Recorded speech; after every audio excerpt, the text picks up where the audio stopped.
गरुड़ पुराण नवम अध्याय। गर्भ में आत्मा का प्रवेश, नवजीवन की पहली तड़प।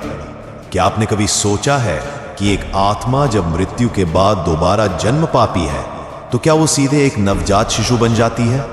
क्या नया जीवन सहज और पवित्र होता है?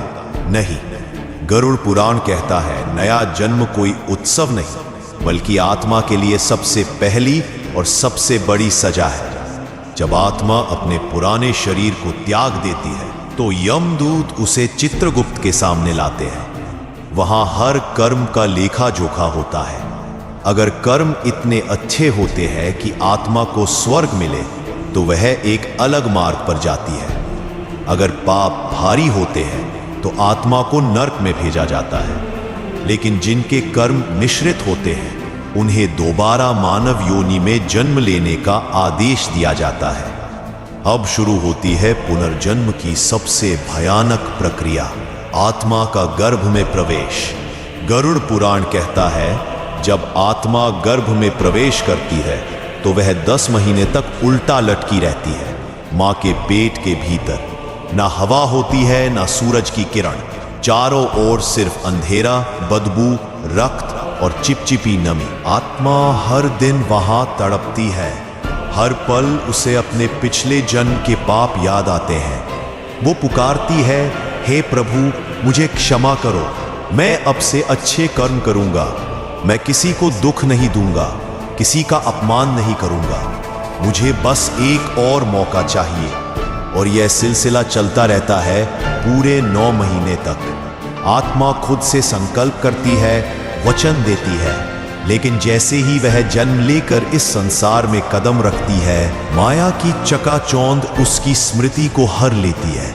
वो सारे संकल्प टूट जाते हैं। फिर से वही अहंकार, वही लोभ, वही पाप, उसी चक्र में आत्मा फंस जाती है। गरुड़ पुराण यहीं पर सबसे बड़ी चेतावनी देता है। अगर इस जन्म में भी आत्मा नहीं जागी तो अगला जन्म शायद मिले ही ना, या फिर मिले तो किसी कीड़े, पशु या प्रेत रूप में मिले। इसलिए आज का कर्म ही तय करता है कल की योनि। गर्भ की पीड़ा से बचना है तो अभी से जीवन को सही दिशा देना होगा। गरुड़ पुराण दशम अध्याय। जन्म के बाद आत्मा को मिलने वाले 7 संकेत, चेतावनी जो जीवन बदल दे।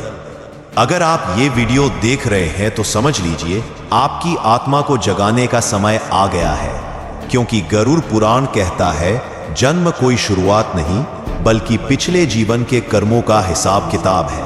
और जैसे ही बच्चा इस धरती पर आता है, ब्रह्मांड उसे 7 संकेत देता है जो अगर समझ लिए जाएं तो जीवन की दिशा बदल सकती है। मां के गर्भ की पीड़ा से बाहर निकलकर जब आत्मा एक नवजात रूप में जन्म लेती है तब वो सिर्फ रोता नहीं है, वो रोता है बीते हुए पापों की स्मृति में और उस मार्गदर्शन की पुकार में जो उसे अगले जीवन में चाहिए। गरुड़ पुराण कहता है ब्रह्मा, विष्णु, महेश और यम चारों मिलकर आत्मा को 7 अदृश्य संकेत देते हैं ताकि वो अपने जीवन का उद्देश्य समझ सके। पहला संकेत, जन्म के समय की चीख। ये चेतावनी है कि यह जीवन आसान नहीं होगा और पहले ही दिन से संघर्ष शुरू हो चुका है। दूसरा संकेत, मां का स्पर्श।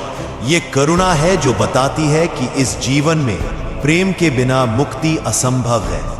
तीसरा संकेत, पहला अन्न। यह दर्शाता है कि संसार में तृष्णा और इच्छाएं तुम्हारा सबसे बड़ा भ्रम बनेंगी। चौथा संकेत, पहला शब्द। यह ब्रह्मांड की पहली प्रेरणा है जो तुम्हारी आत्मा की भाषा में बोलता है।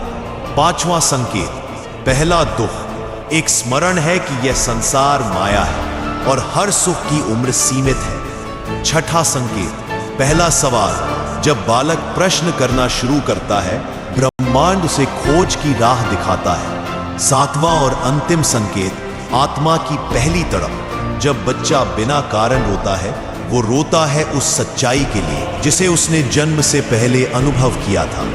लेकिन इस आधुनिक जीवन में ये सारे संकेत खो जाते हैं।